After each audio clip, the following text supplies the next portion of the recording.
Hello, everybody. Welcome back into another edition of Prime Sports World, and a very happy Hump Day to all my friends. Hopefully, you all are doing well and had a fantastic day. I'm, of course, your host, David On Point Huffman. Right there, Israel Vera, and up there, Mr. T.J. Hopkins. Thank you very much for joining us. Please like, share, and subscribe to the podcast. On today's episode of The Prime, we're going to be talking about the National Basketball Association, and this is as close races as I can remember in a real long time when it comes to the top seeds in both conferences, just the seeding in general in both conferences. It's been extremely interesting. Welcome to the show. What's up, gentlemen? Happy Wednesday.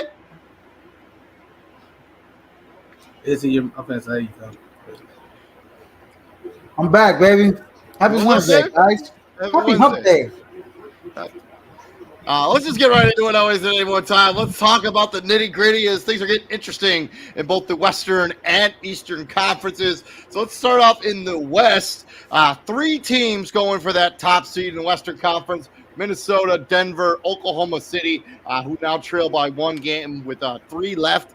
6 through 10, as you can see on the graphic there, separated by 3 games in the Western Conference. On the Eastern side, those things are also interesting, as 2 through 6 separated by 2.5 games, 4 to 8 separated by just 2 games, with the Bulls and the Hawks being firmly supplanted in this 9 and the 10 seed.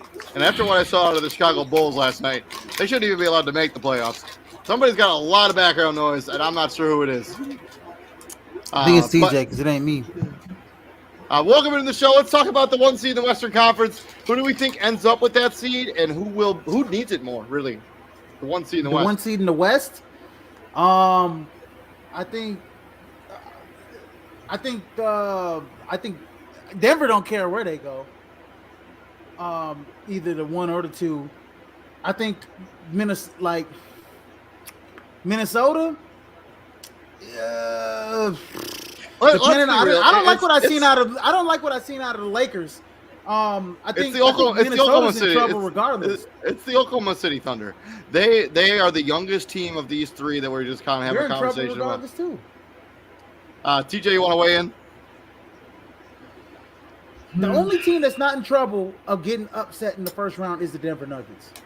Like, Golden State and LA can legit beat Minnesota and OKC in the first round in a 7-game series. That's just my take on it.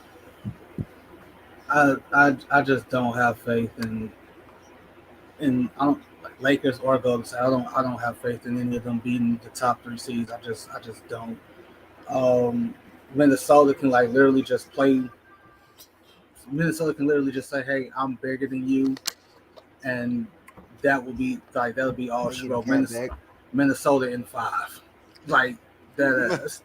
I think the bigger question should be, like Phoenix, right? Like Phoenix needs to be the 6th seed. They don't need to be the 7th seed or the 8th seed. We'll talk about them here in a minute. Obviously, it's between Minnesota and OKC as much as far as who needs the number 1 seed the most. Like Minnesota hasn't had this much success, hasn't had this successful of a regular season since Kevin Garnett was there. I don't think OKC can beat LA or Golden State. I think they can beat Golden State. Golden State isn't that good. I think they'd have a hard time against the Los Angeles Lakers. No, they can beat the Lakers. Anytime you guys Steph Curry. We'll talk about their playoff matchups when we get to it, but yeah, this is so you know how long it's been in the NBA since the top 3 seeds in any conference were split up by only a game and a half for 40 days or more. You said in the Western Conference? In any conference. Any conference. How long it's been? It's 10 years? Never. Since the birth of the conferences in 1970, there has never been a race this close for the top seed in any conference. Ever. Good for them. I love crazy stats like that. But yeah, Oklahoma City now behind the 8 ball as as Minnesota won that game last night. I think Oklahoma City needs to have the home field advantage throughout the playoffs more than any of these other teams. I agree with Izzy. I don't think Denver cares where they play or where they have to go. Minnesota, I think that defense travels. Yeah, absolutely. So they finna have the DPOY. So yeah, gotta have. He just couldn't wait. You know what, David? He couldn't help himself. Me and TJ literally every single day message each other about this shit. It's you. It's 100% you. And I know this isn't on the defensive side of the ball, but if you saw it, did you guys watch that video I sent you of Victor Wembanyama last night against the Memphis Grizzlies, where he's doing like this in-out dribble and then it spins off? Sham got into a spin. Yeah, dude. Man, just. Yeah. And then you got people on the internet talk about that's the weakest Sham. I'm like, dude, he's 7'4", bro. Like, not 7'4". Not many big guys are gonna keep up with that move, that movement side to side. Let's talk about on the other side of the Eastern Conference. Things are interesting over there with the 2 seed only being separated by a few games, 2 through 6 only separated by 2.5 games. And actually, it's really interesting If you look at like the races, like Milwaukee can finish all the way down to 6. The Orlando Magic can fall all the way to the 8th seed. New York can be the 8th seed. The Cleveland Cavaliers can be the 8th seed. And all of these teams have an opportunity to be the 2 seed, including the Indiana Pacers. Philadelphia, who's currently in the play-in, they could make it all the way to the 3 seed when it's all said and done. Miami, they're in the 9 seed right now, or 8 seed right now, or 7, one of those two. They can be the 3 seed in the Eastern Conference too. Things really shake out the way that they need to shake out. Who do you think becomes the number 2 seed, and like, does it really, like, who has the advantage here? And I think Who's if you're the 2 seed now, it's Milwaukee. It's Milwaukee. And I think if you're a team in the Eastern Conference, you want to avoid that 4 or 5 seed, right? Like, you don't want to be in the 8 seed. Like, you don't want to have to play Boston until the end. too Right? Too bad it don't work like that. But I mean, in theory, like Giannis is out for the last 2 games of the season. We'll get to it. I'm trying to answer your question about who. Well, he's trying to answer your question. You asked who needs it, who needs it. I'm just looking at the schedules of the last 2 games, and honestly, I'm gonna be real with you. I think it's gonna be New York. I think New York's going to end up, they got Brooklyn and they got Chicago, and I don't, and I think Boston might, they got the number 1 seed locked up. They might just rest their guys, tomorrow. So, I think New York might end up, I think it's going to be either New York or Orlando. And Milwaukee's going to get the 2 seed. Milwaukee's sitting Giannis the last 3 games. Out of fear of that cap. And they got tough games. I mean, 2 games against the Magic and 1 against the Thunder. Like that, exactly. That is not easy. That's why they're not getting the 2 seed. That's why they're not getting the 2 seed. I still think they'll be the 2 seed. Why? I think they'll win both. I think they'll win. They're losing. They're probably going to lose to Orlando. They have a 1-game cushion. They lose in 2 of those games. I'm letting you know right now. They lose in one of those games. Either they lose in the night to Orlando, or they lose in the last game of the season in Orlando. And so they lose in 2 out of 3 of these games. All the Knicks need. You're talking about that. I mean, Orlando might be the 1-2 seed when it's all said and done. That's what I said. So I said either New York, because New York has an easier schedule. I guess I think Boston isn't going to really. I don't know. They don't need to be starting, those 3 guys, their big 3 or whatever, but I think they will.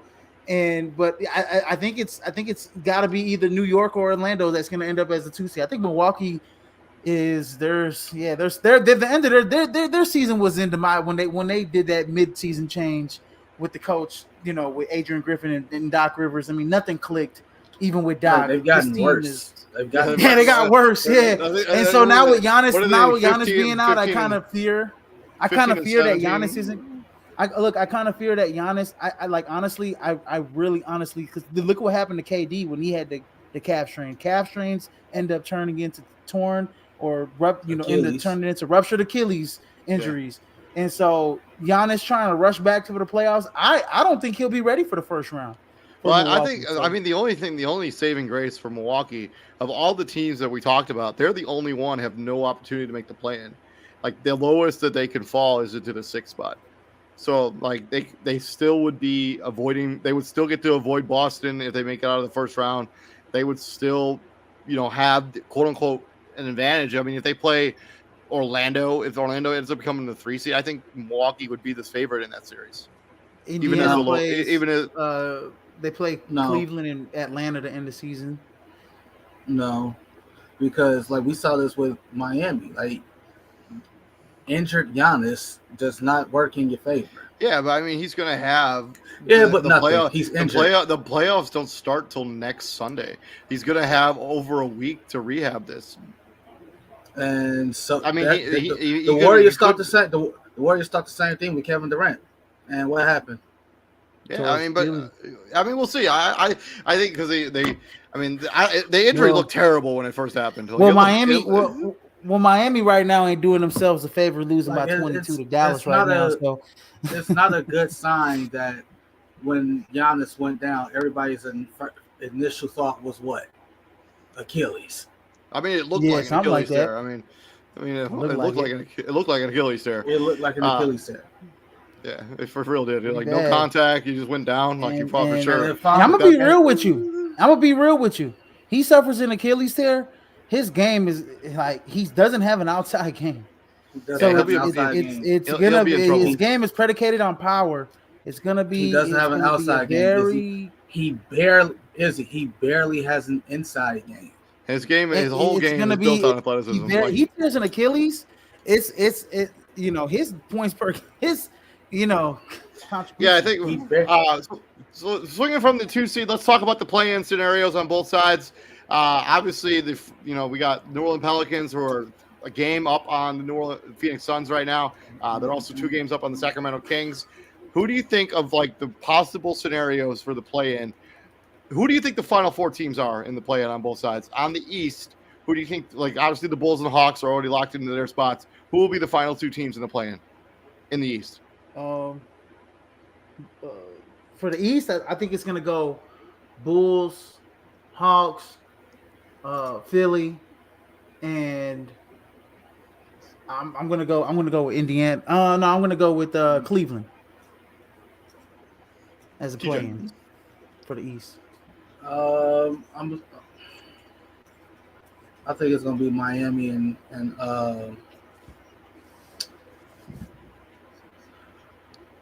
you know what? You're right. Let me change that. Miami. I'm gonna say Miami and Philly. I just think because of how much time Joel Embiid was out, I just think there's no way mathematically that they just get in jump into that top 6. Yeah. No, I'm gonna change it up too.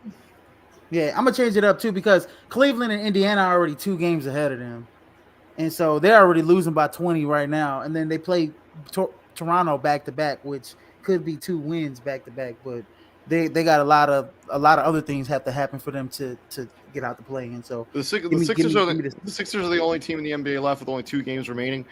They have a game against Orlando, and then they got a game against Brooklyn. Even if they split those, I don't think that'll be good enough for them to make the play. I think the Heat are locked into their spot. They're going to be the 9th seed or the 8th seed. Philadelphia will be the 7th seed, in my opinion. On the other side, in the West, how do you think the West shakes out? Because things could get interesting there, as there's only really like if New Orleans were to lose out and one of these other teams were to win out, we could see a scenario where Golden State is the 6th seed as opposed to New Orleans. Sacramento controls their destiny. They really do. They play New Orleans and they play Phoenix in the last 2 games of the season. 2 teams that are ahead of them in the standings as of right now. So Sacramento, if they win those 2 games, I think they're the 6th seed. So I think we're going to see New Orleans. I think we'll see Phoenix, New Orleans, LA, Golden State.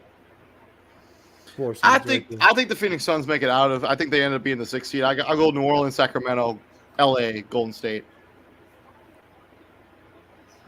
The only thing about Phoenix is that they play the Clippers, they play the Kings, they play the Timberwolves. 3 very tough games. The Clippers are like locked into the 4th seed. Yeah, I wouldn't be surprised. If you're the Mavericks, you're thinking you're lucky stars that you got that X next to your name. Like you clinched Clippers, you clinched. And the Dallas, all they got to do is win one more game, and they've clinched that 5 seed. Which is if everything goes right for them tonight, that's looking like what's going to happen. And the Clippers, I mean, they pretty much all they have to do is win one more game for them as well, and they're locked into the 4th seed. I think the Phoenix Suns will make it out of the play-in. I think they'll beat the Clippers tonight. I think they'll beat the Kings 2 nights from now, and then I think they'll beat the Timberwolves on Sunday. They might not even need to win that game, actually, to be honest with you. But I'll go Pelicans as the 7th seed, Sacramento 8. Actually, I'll go Pelicans, Lakers, Sacramento, Warriors as my 7, 8, 9, 10.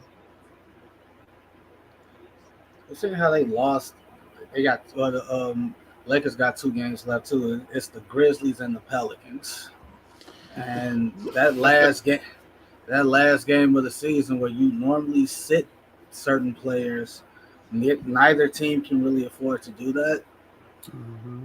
And it's a Pelicans home game, so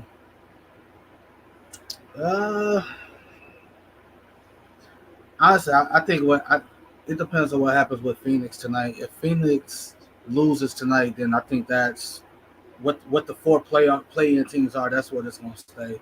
Phoenix, Sacramento, LA, Golden State. So yeah, by the yeah, so this is like the most interesting. Like, I mean, we follow standings here a lot at Prime Sports World. I just don't remember a season where like it was this close for like multiple seeds going down to like the final weekend of the season. Like, we don't even know who the 2 seed in the Eastern Conference is going to be right now. Like, it could be any of 8 teams. Like, I don't remember I don't remember a season where that was like a mathematical possibility. Well, I know one trend. You got 2 teams that are at the top of that are there right there at the top of the standings that did it through the draft and or did it through trades, or you know what I mean. Like I want to say like because Oklahoma City got that trade with Shea, but they did it through the draft primarily, and Boston definitely did it through the draft as well. I mean, outside of the Drew Holiday trade and the Kristaps Porzingis trade, yeah, and the bringing in Al Horford, like, well, I mean, it was just it's just I mean, before the last 3 I'll years see. they've been there, last 3 years they've been there, and the 2. Let's not act like their two stalwarts are through the draft. Yeah, true. Jaylen Brown, their 2 best players are Jaylen Brown and Jason Tatum. So I mean, it beats it doesn't all the time suck to suck. Yep. Moving on from there, let's talk about some NBA storylines. Real quick, but at the same time, you got to hit on your picks too.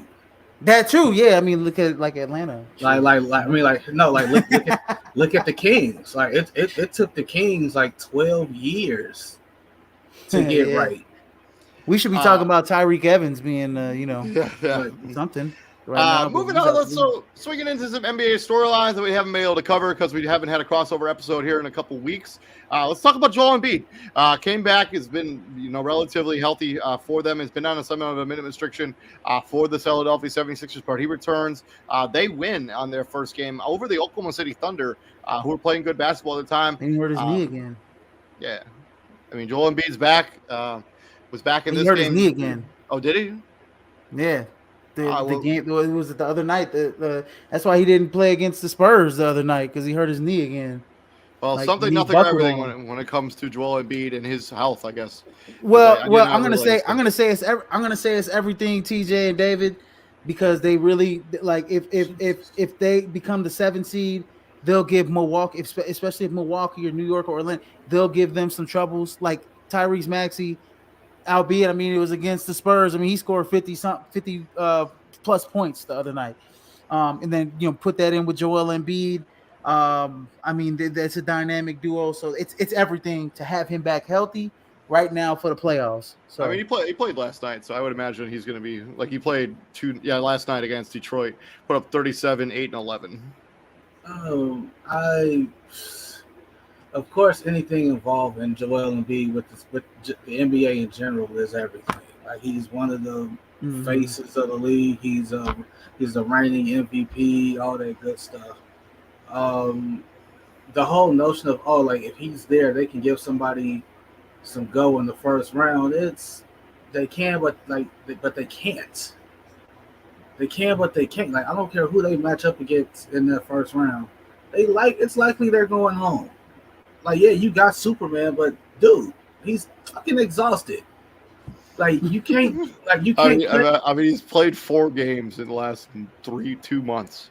Like, he's exhausted. Then you finna ask him to because come playoffs, fuck that minutes restriction. That shit's gone. I mean, they did pick up their 6 straight win too. With him. So I mean, he's coming back at the right time. He played 36 minutes last night. Like, that's hardly a minute restriction. Like, that's. So in a game where they won by 18, like, why is like? I mean, like, and in that case, like, I understand it because it's like you want him to get as much conditioning as possible. Like, yeah, you're up huge on a really bad Detroit team, but like, you could have said, like, the minute you felt like the game was well within hand, you could have, hey, everybody come out, get ready for the next game. Like, no, he needs as much conditioning between now and the playoffs as humanly possible. But at the end of the day, it just doesn't matter. He missed too much time for me. Like, it's you can't. And go ahead. Oh, my bad. And TJ and David, what I was talking about with his knee, like that happened in the third quarter last night. As a matter of fact, he had some like where he hurt his knee again. He hyperextended his knee again. But he said he's good to go. So but I saw that and I was like, oh shit, you know what I mean? Like he gonna say he good to go. Yeah, right. To the New York Knicks and Julius Randle underwent successful shoulder surgery like 2 weeks ago, but now the Knicks are actually under investigation for the way they've handled their injury report over the last couple of months or this season. Something and nothing, everything for the Knicks and just what's happened. That's definitely something. It's nothing. It's nothing. You think it's nothing, DJ? I think it's nothing. I think it's going to come with some fines, obviously. Or did it already come with fines? Right, there was 25,000. What was the fine? Have they gotten a fine yet? No, they're still investigating. Like that's why I say they're gonna get a fine because they did get fined $25,000 over injury reporting over the Mitchell Robinson. It's nothing because we've seen instances like this before in the NBA where they really could have cracked down and shown some real super discipline, and they we'll just take a second round pick from you. That's what they'll do. That like you said, when it comes to Julius Randle and this injury, it's for sure something. I mean, this Knicks team is really well constructed, but if he's not there, I mean, whatever you think about Julius Randle and his fast playoff performances, he's still a valuable player. And obviously, when you're losing that guy not on the floor, it's going to be tough to replace that kind of productivity. Which he's not going to be. He's not going to be. Whatever they have out there right now is whatever they're going to have for the playoffs. And I mean, they're playing super undersized like every night. Like they're playing all their guys like 5,000 minutes. Like they ain't getting neither one of them dudes back. Here's the thing, Dave. Like you said it. Like they're well constructed. Right, and this is kind of the thing with Tom Thibodeau. Tom Thibodeau is a great coach. When the front office meets him halfway and says he goes to the front office like, hey, I need guys like this, and the front office says, all right, we'll get you guys like this instead of guys like remember when we thought like, hey, why is Tom Thibodeau not playing Cam Reddish? Why is he not playing this young guy or that young guy? Because Cam Reddish don't fit what Tom Thibodeau like to do. I mean, Cam Reddish is barely in the NBA right now. Now we talking about damn when he gonna give Josh Hart a break. Hey, no, what I want to say is, looking back at that OG Anunoby trade and RJ Barrett, for sure they, in some sort of capacity, they probably, don't they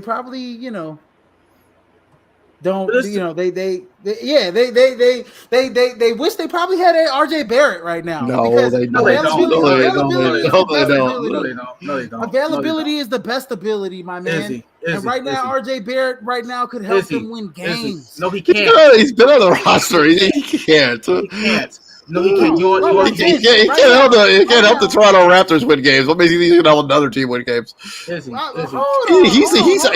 too. RJ Barrett's out too. Like he's only played 4 of the last 10 games. Yeah, because his brother died. Izzy. He also had a knee injury. His brother passed away, so he was out. And David also said he's also had a knee. He's also had a knee injury. So what that tells me, he was already out. Then the brother passed away. God, bro, I'm literally, like RJ Barrett. He was already a week and a half, like what was it, a couple weeks ago, scored like 25, 30 points, bro. Like he missed help them win. He can help them win games. Like what is OJ Anunoby doing for them? What is he doing right now? He's starting to for them, help them win games. Is he on injured reserve right now? He's actually playing. He played last night. Izzy. RJ Barrett was a Knick, right? He was a Knick, right? I don't see Knicks fans like complaining about him being gone, right? Like they're not saying, "Damn, I wish we had RJ Barrett right now." Like, no, they're not saying that. No, look. And what has OG done really since he's been there? Literally everything for them. Literally everything. He guards the opposing team's best player. He ain't done shit for them. As a matter of fact, Josh Hart, Dante DiVincenzo has done more for them than OG Anunoby has done since he's been on that team. Moving on to the next storyline, Karl-Anthony Towns cleared for 5-on-5 activity. He's been out since March. Cleared for 5-on-5. we're probably about 4 or 5 weeks out from that injury when he tore the left meniscus. You thought he'd be reevaluated after 4 weeks. Looks like he could return probably for the playoffs. So we're talking about another week or so. That's one of those things where, like, he's clear for 5-on-5 contact. Like, I guarantee you, like, 5-on-5 in practice is not the same as, it's clearly not the same as 5-on-5 in a regular game against non-teammates. So, like, yeah, you in practice, like, they probably ain't gonna go at you as hard as they supposed to in practice. It's kind of why Jimmy Butler got his ass up out of there, because it's like, yeah, I can't take this soft shit. But it's something, because, like, obviously you getting David, what's his numbers? 20, 25, and 25 and 11. Something Hold like on a that. second, something like that. I'll look it up here in a second. Like that's, you're getting that back. This allows Naz Reid to go back to his natural spot in the rotation, because Naz Reid is probably the best backup big man in the league. Getting Karl Anthony Towns is massive. Is everything, because he's the, outside of Rudy Gobert and Victor Wembanyama, he's the third best player in terms of defensive player efficiency rating. So you had to pop in Victor Wembanyama there. Well, no. I'm just saying, like, there's like the Timberwolves have all 5 of their starters are in the top 12 in player efficiency rating on defense. I know. We talked about this when you were making your claim. Let's not go down that rabbit hole. But yeah, so it's everything, and then like TJ said, Naz Reid gets to go back to the bench, gives them that, that extra, pump off the bench with the second unit. So 22 points and 8 rebounds for Karl Anthony Towns. Also shooting at 51% from the field for Karl Anthony Towns. Massive. I'm still mad y'all hating on RJ Barrett. I'm still mad about that. Well, when RJ Barrett, I'm not gonna get over it. I'm not gonna get over you guys with this RJ Barrett slander. When RJ Barrett gives us something to praise, we will praise him. But until there were a couple seasons ago where down the stretch he was real good. Hey, look at this month of April though. He's in 4 games. This month of April. Yeah, I mean, we're only 10 games into April. 10 days. 10 days. 10 days. 10 days into April. David just said it. Out of the last 10 games, he's played in 4 of them. That means he has 6 DNP. Yeah, but he was out. Yeah, but he was legit. His brother did pass away. I know that. But before that, he hadn't played till since the beginning. Yeah, he didn't play in like a month. Yeah, he was dealing with a knee injury. He was. So fair enough. That's my point. That was literally he's averaging 24.8 in the month of April. He was already out. 24.8 in the month of April, TJ. Hating on here, man, bro. Come on, man. Moving on to the next one. We're swinging back into Milwaukee, talking about the Giannis Antetokounmpo injury. Going to miss the final 3 games of the regular season, but luckily enough did not tear the Achilles. An MRI confirmed that. It's called a Soles calf injury. He will be reevaluated, but yeah, not going to play again this season, this regular season, and he will be available. Should be available for the playoffs, I imagine. And man, it's a really got to be from Milwaukee. I mean, you play one of your best games of the year, and then you have this injury pop up in the third quarter or whatever it was, and you still win. And it was the first game in a long time that Dame, Chris Middleton, and Giannis were all good in the same game. This is everything. It's everything. They came out the gate. They came out the gate gunning. I think they had 6 threes in the first 8 minutes of the game. Brook Lopez had 3 or 4 of them himself. You want Boston out by a dub, baby. And I'm still not sold. I'm still not sold. You shouldn't be. You shouldn't be. And you shouldn't be. This is NBA fans talking. I guess Bucks fans talking with their chest. And they're beating the Magic by 14 points right now, though. So. Pretty impressive. But at the same time, you got folks that's still not sold on the Orlando Magic. Yeah, Magic. I mean, Magic. Right now, back to back. They lost in Houston last night. Right, and no Franz Wagner though. Right now. Well, and Mo Wagner has a bummed ankle right now. It's a back to back for both teams, right? I don't know if Franz Wagner's playing tonight, but I know he didn't play yesterday. So, like you said, David, it's everything, because without without Giannis, I'm just being honest. Without Giannis, Milwaukee has no shot. Not to mention, if they lose in the first round of the playoffs, I would expect this roster to look vastly different than next season than it looks right now. And I don't expect Doc Rivers to continue to be the head coach of this basketball team because wanted to coach in the first place. Him as the coach of this team has been nothing short of a disaster. I don't even think Doc really. I just think Doc. Yes, he did. Yes, he did. I don't even think he like legit had his whole heart into it. He's just like, you know what, I'm gonna do it as a favor because. That's kind of because like I also think he thought it was going to be easy. He's like, oh, I got Giannis, I got Dame. Yeah, absolutely. I don't even have to do that much. I'll just coach this team, win a title, and be fine. No, like Doc Rivers. Right now he's switching up the lineup. Now he's switching up the lineup. Like tonight, Patrick Beverly starting over Malik Beasley. Well, Patrick Beverly had a 2010 game last night. Led the team in points and rebounds, I think. Yeah, so I mean, Pat Bev is somebody that he whatever lineup whatever. However that's again, going, again, it's the firing of Adrian Griffin. It didn't make any sense. Like it ain't like y'all were 10 games under 500. Like y'all were 30-13. Under Adrian Griffin, and you said, "Nah, this ain't working for whatever reason." And then Doc comes in, and you're like 2 games under 500 with Doc at the coach. Yeah, 15 and 17. Moving on to the final 2 storylines. Let's talk about Steve Clifford. Gonna step down as the Hornets head coach after this season. They're gonna move him into the front office for whatever reason. Steve Clifford out as the Hornets head coach. He does seem like a good guy, but he's not a good basketball coach. No disrespect, but I never understood this hiring in the first place. I just don't get it. Like they weren't that good with him. Jesus Christ, David, you overanalyzed the hire entirely. It was a panic hire.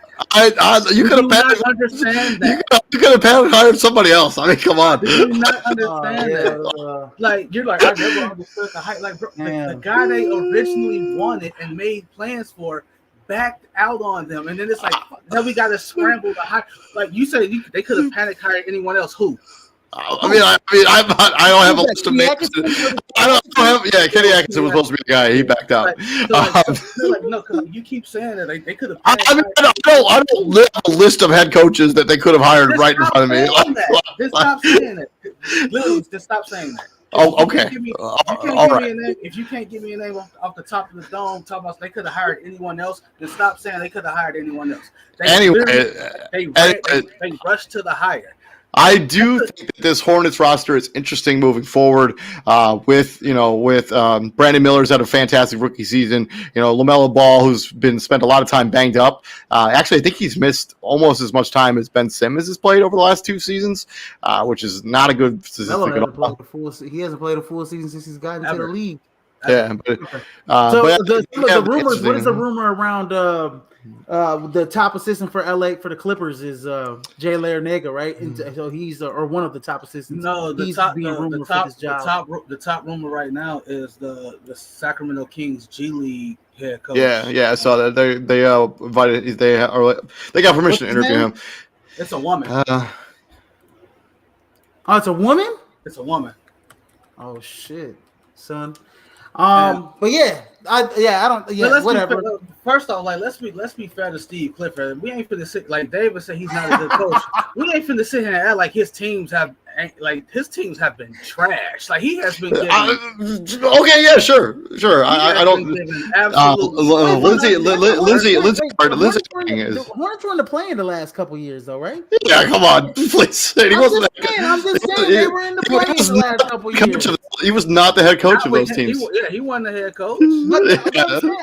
What I'm saying is like they had enough talent. They thought they were going to take it to the next level. In terms of maybe being a 6 seed. But you can't do that without nobody being healthy. Miles Bridges being was a knucklehead last season and came on a little late. You got a young ass team. I mean, it's not. Like, They don't. I mean, like the that numbers team is out is there, bro. not. Like LaMelo has missed like 56% of his career games. Yeah, well, legit, to his father. legit. So, I think he's played as many games as Ben Simmons has played over the last 2 seasons. and I still got more faith in LaMelo Ball. Look, Yeah. okay. me too. Well, first of all, that means nothing because when Ben Simmons does play, he's not doing anything on the court. That is true. That's kind of. But your best LaMelo availability. Ball's at least giving you 28. Right, sometimes your best ability. Damn near almost a triple double, almost a night, almost. Ben Simmons Ben Simmons can't even crack 10 points a game. I'm not comparing what they give you on the court. I'm just talking about how often they're on it. Okay, like I'm just saying. I get you, David. It's all good. To the final storyline, it's Bronny James declaring for the NBA draft. He also enters the transfer portal. I'm not exactly sure how this works. I know he doesn't technically lose his college eligibility until he hires an agent. So he can declare for draft, yet still thinking about playing college basketball somewhere else. But Bronny declaring for the NBA draft, just what do we think about that? Something, nothing, everything. It's the new college basketball. Like it's what kids are gonna start doing now. Hey, I'm gonna declare for the draft, but I'm gonna enter my name in the transfer portal. That means I'm going to see what the waters are around me in the NBA, and if I like what I'm hearing, I'm going to go pro. If I don't like what I'm hearing, if they say I need to work on this, that, and the third, then I'm going to go back to college and work on what they said I need to work on. That's what Bronny James is doing. Yeah, he's just trying to see what his draft status is going to be like. That's it. Let's be honest though. Bronny's a second rounder. You know, there's a lot of teams that Bronny's an undrafted. Bronny's an undrafted. I'm not. If he were to enter the draft today, a team will take him. Do you honestly think that kid is going to go undrafted? Yes. No. He will go somewhere in the first round if he does declare. Yes, he will. Yes, he will. A team is going to draft him. Just the fact that they will get LeBron James. Okay, but not first round. You can go get a way better player. Like, okay. I mean, but you have to factor in the fact that if you take Bronny James, you're not just getting Bronny James. You have an opportunity to get LeBron too. Like if I don't mean it's gonna happen. I mean, it's the same dice roll anytime you draft anyone in the NBA draft. You never know if they're going to be they could be a bust, as we've seen a lot of times in teams like with drafts in Chicago with the players that we've taken. But at least if you draft Bronny, you have the opportunity to get a known commodity in LeBron James because he said he wants to play with his son. And he's probably only got LeBron's only got 1 season left. Like he's got maybe 2. Maybe okay. No, but I'm saying. Hold on. One or two. Let's I feel like LeBron could do a Tom Brady and play a little bit longer. LeBron he's what's his contract looking like? He's a free agent this summer. He's a free agent this summer. Okay. He can say whatever he wants. He can say whatever he wants. Yeah. Okay. He can say whatever he wants. In my opinion, what Bronny should do, Bronny should stay in school 1 more season, go transfer to a program that's going to utilize you. I just saw UConn win a national championship. I just saw guards that his skill set can work very well at the University of Connecticut. Shit, Bryce, what is it? Is it Bryce Drew? Bryce Drew? Is it who's LeBron James' best friend? Is coaching at Duquesne now? Yeah, Drew Bryce or whatever the hell his name is. Drew Joyce. I said Bryce Drew. Yeah, Drew Joyce.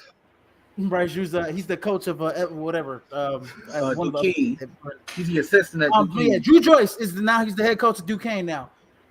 I'd go play for a mid-major like in the A10, right? I mean, go fill it up over there, right? You know, stay another year in college, fill it up.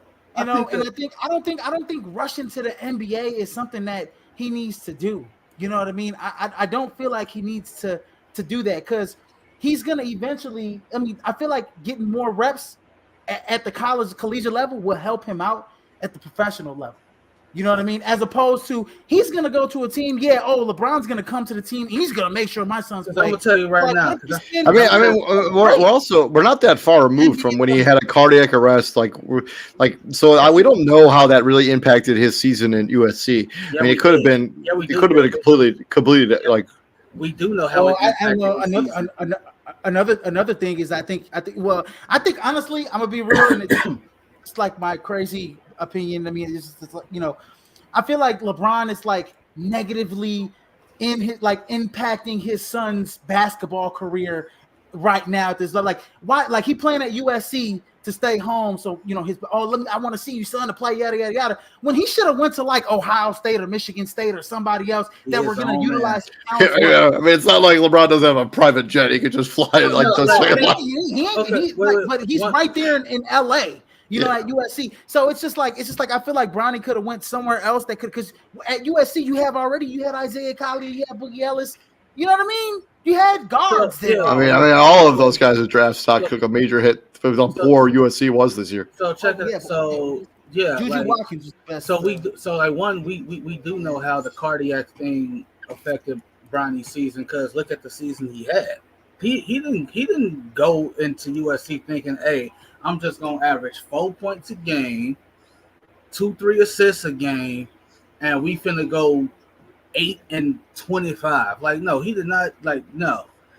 Also, defensively, I think he's. I ain't trying to hear that shit. I hear you. At the same time, I think what also hurt Bronny was where he went to high school at. No disrespect to Sierra Canyon.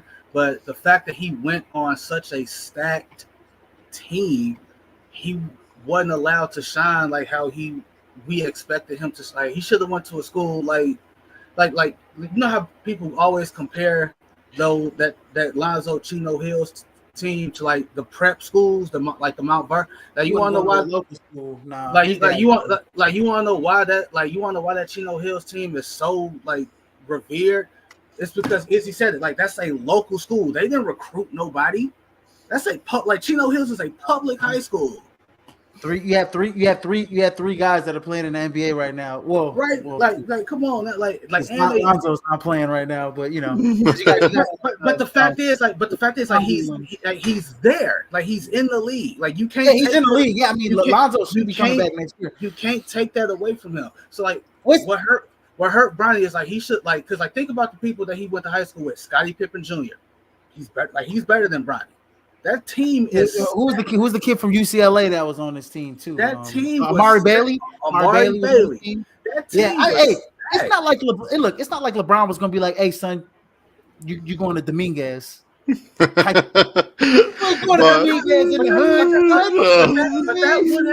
that low key would have been better because it's this is your show.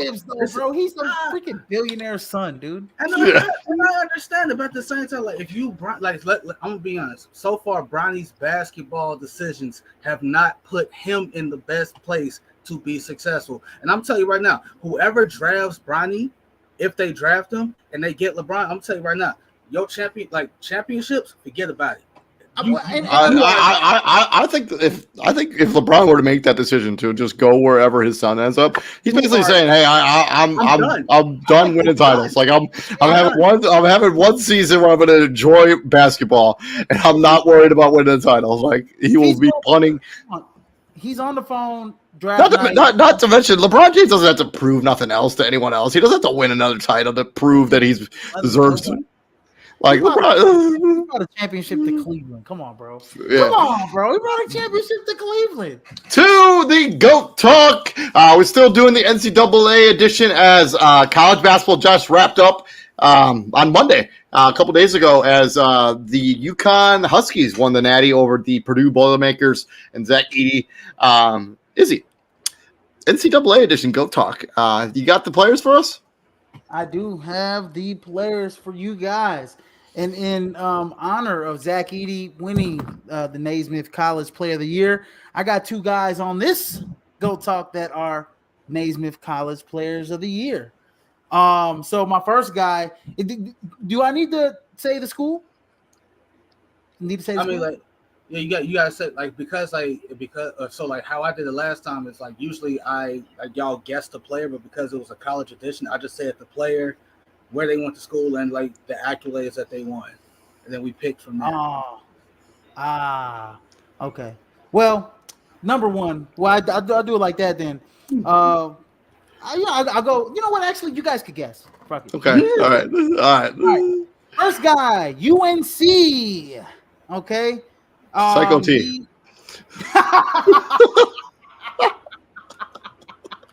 Too easy. It could have been Mike. It could have been Mike. It could have been, but it's not.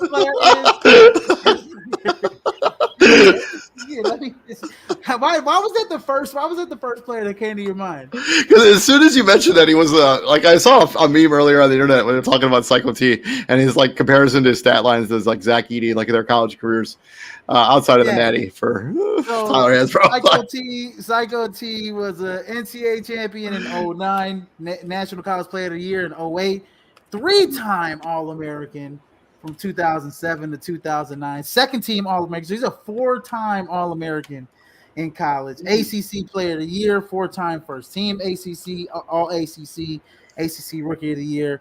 Number 50 is retired by North Carolina. That's all you got to say. Former McDonald's All-American. And Is he still the all-time leading rebounder in college basketball history? Or was he scorer or was it rebounds? No, it was rebounds. Let me see here. I believe he is. I don't think anybody's taking that away from him.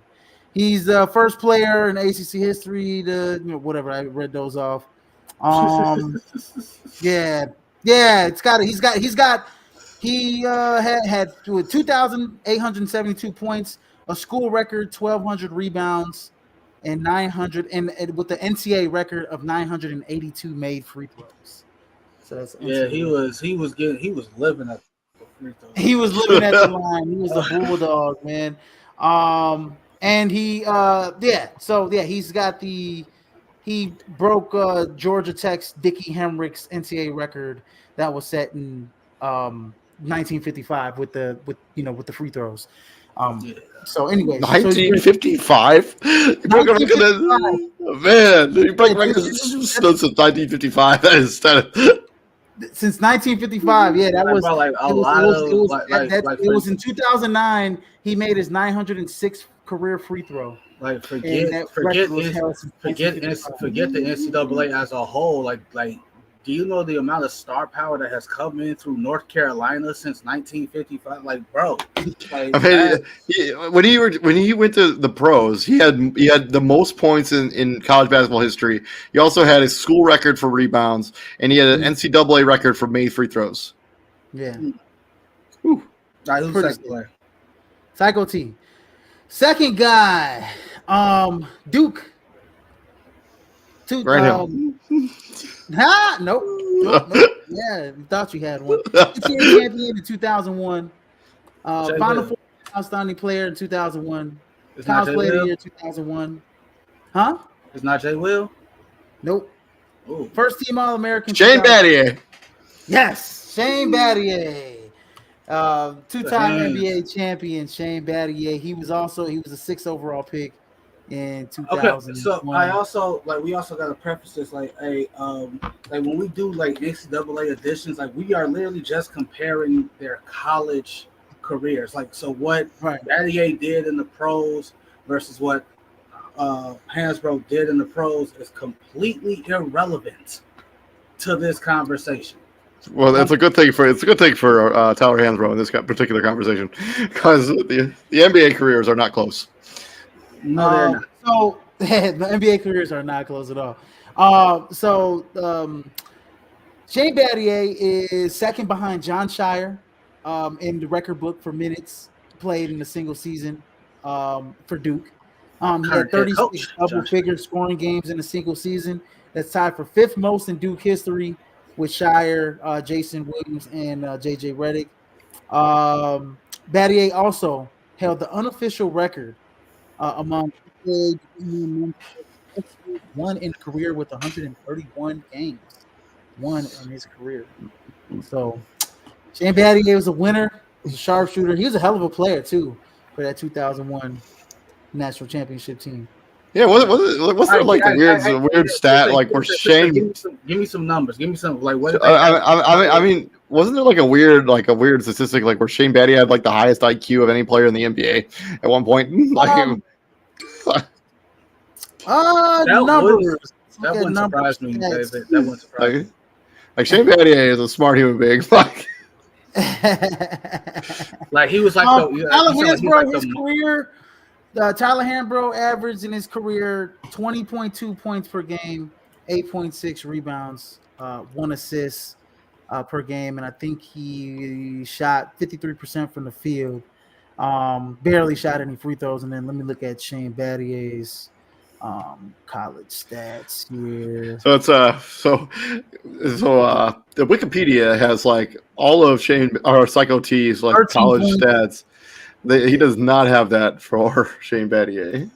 Yeah, Psycho T was 20, and then for Shane Battier was 13.6 points per game, 1.8 steals, 1.7 blocks, 6.1 rebounds, 1.6 assists. But he was a 41% free throw shooter. The 3-point shooter. 3-point shooter. Yeah, and he shot 50% from the field, 57% from two. Yeah, 54% from time. The reason Wikipedia doesn't have Shane Battier's college stuff is because, like, you saw his NBA career. I'm aware. Like, man, Battier was a hell of a. He was a nice player in the NBA. Basically, Shane Battier, whatever he did at the college level, translate, like his numbers were similar early on in his career in the NBA. Like if you look at it, yeah. So like Shane Battier. Well. I'm going Tyler Hansbrough. Tyler Hansbrough is arguably one of the greatest college basketball players of all time. Yeah. Yes. Going Tyler Hansbrough as well. You got two dudes who in college figured out pretty early like what their role was when it came to that particular team. Like, granted, Tyler Hansbrough was clearly asked to do more because his teams at North Carolina were not as stacked as Shane Battier's teams at Duke. Let's be honest. Mm-hmm. But they both won a national championship. But they both they both won natties. But if I could check, what years was Shane Battier? You said 2001. 2001, he won this national championship. So that was Jay Will, Carlos Boozer. Like, come on, bro. Like, Mike Dunleavy Jr. They sent four guys winning the lottery, I think, that year. 4 guys winning the first round. Well, Carlos Boozer was a second round pick, but second round pick. But 4 guys got drafted on that team. I think Trajan Langdon was the year previous. I don't think he played on that national championship team. Yeah, but I'm taking Tyler Hansbrough though. Like, that's period. Yeah. Tyler Hansbrough was a dominant force in the paint in the ACC. Both ACC guys. I wanted to do Duke, North Carolina, and both guys had those same college accolades: college player of the year, national championship. But when it comes down to stats and what Psycho T did, that free throw record may not be ever broken ever again, especially with the landscape of college basketball where guys are leaving earlier and earlier. Also, it's like a very interesting conversation that we have not had here at the Prime. Have you guys noticed that like NBA games are being like officiated like way different after the All-Star break? Like less free throws being shot, like less fouls being called. Like it just seems like the NBA has all of a sudden decided, like, we're gonna eat the whistle. Like I don't. If you look at that Boston Milwaukee game from last night, Boston didn't shoot a single free throw. Milwaukee only shot 2 in a game with Giannis, where he played a majority of it. Like for real, like there's been a definite shift in the way of games are being officiated. But also Boston shoots I know. Threes, but no, not a single free throw in an entire NBA game is like real quick.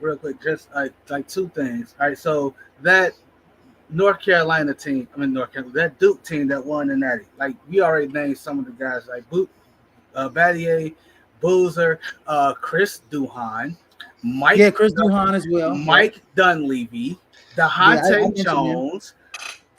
Dahante Jones, yep. And Jay Will was on that team.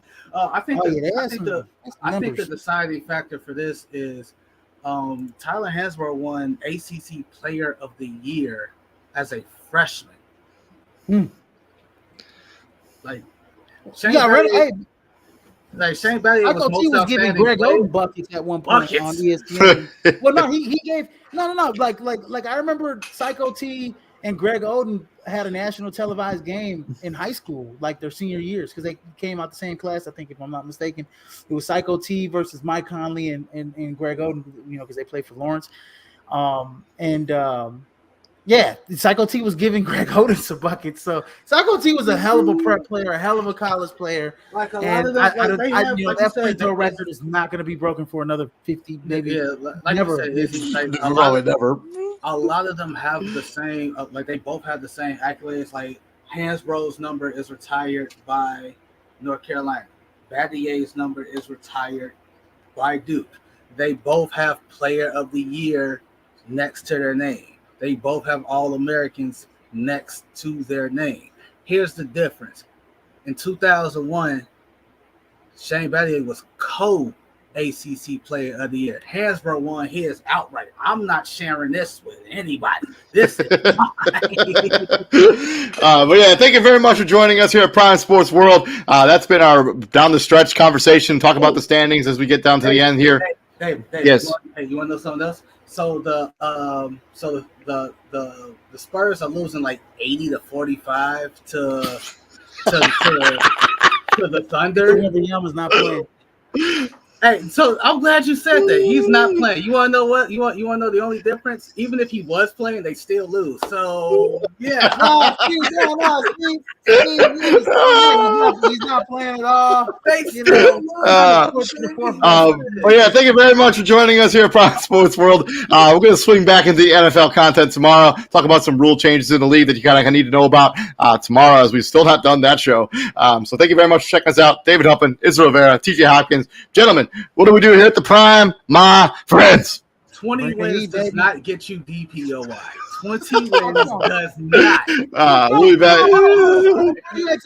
Before you exit off real quick, the steam that is coming out in the media for him to be DPOY is insane right now. The steam? What does that mean? What does that mean? He not only had like Paul Pierce, he had all the NBA guys. Paul Pierce is I just heard Chris Broussard and he's got that one show with Rob Parker. He was just talking. They had a whole segment about it. Chris Broussard even said, I was not going to vote for NBA at first. And he's the actual voter for DPOY. He's like, now I'm like very, very considering. That like, don't mean he's gonna vote for him. Anyways, we'll be back doing crossover stuff next week when we break down the play-in, break down the first round of the NBA playoffs. Thank you very much for joining us. You all have a good night and stay safe out there. We'll be back here tomorrow. Peace out, guys. Oh, so tired.